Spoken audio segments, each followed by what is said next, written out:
Thank you. Steve, would you like to come up? I see you've got a question. You want to sit at number 10? The mic's already on. Give me a break. I don't have to turn another mic on that way. Oh, me, I don't worry about the small stuff.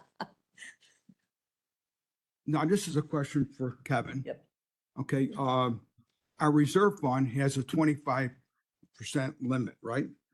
I believe that's correct. Okay, so why is it that the special reserve funds don't have a limit at all, and that every one of them is a different percentage?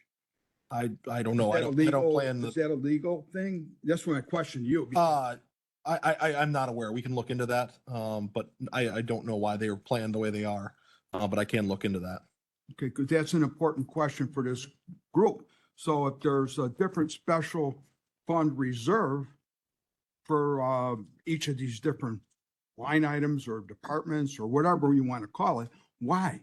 So somebody could be 50% and somebody could be 10%. It's not right. We should have one cap for everybody, and it's the same thing as the actual reserve. So there shouldn't be a reason for any of the special funds to be over in the reserve line item. So that's why I brought it up. I thought it was a legal thing, but I believe at least the 25% is a target for our finances. We could certainly have the that's discussion. on the reserve fund, Right. the regular one, but not for the special reserves. Yeah, and like I said, I can look into that, but I think that's more of a financial planning tool rather than a legal requirement. It seems like a stupid financial decision I to let everybody decide what the reserve is going to be. Because if I was head of the department, I would say, give me the most. How much is the most? Whatever they can suck out of the county board.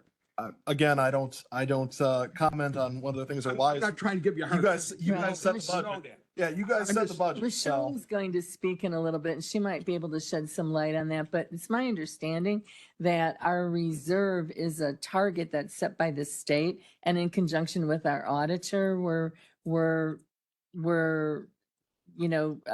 basically we work with our auditor to set appropriate reserve targets. That's my understanding. The actual Michelle might be reserve, shaking the her head actual at that. reserve is 25%, but the special reserves don't have a cap. So that's how it's been going on. So I'm just throwing that out because I thought it might be a legal thing that they could do whatever they want. Mhm. And that's why I asked Kevin. Because I don't think if it is a legal thing, we don't have a choice. But if we have a choice, we should have a cap on the special reserves for everybody. They can't go over a certain number. well, and certainly, like I said, as a practical She's matter, gonna be you do have that in the fact that you set the appropriations in the budget. So That's why I'm yeah, bringing it up. so now. I'll look to see whether there's a legal requirement. But certainly I agree that the part of that is been with the auditing and again, once you set the budget and the appropriations, that's what they are for the year. So if there is an emergency, we have other things that come into play. So Yeah, yeah. I would go down and talk to the treasurer and ask him about how We'll- that works, but We'll get I that figured question I just answered. bring it up here because Yep. this group has got to decide on what to spend. So that might be a big number. We'll get that And answered. Destiny It's a did a good great question. job with her thing. I was impressed, but God bless you guys. Thank you. Okay, any other questions for Kevin?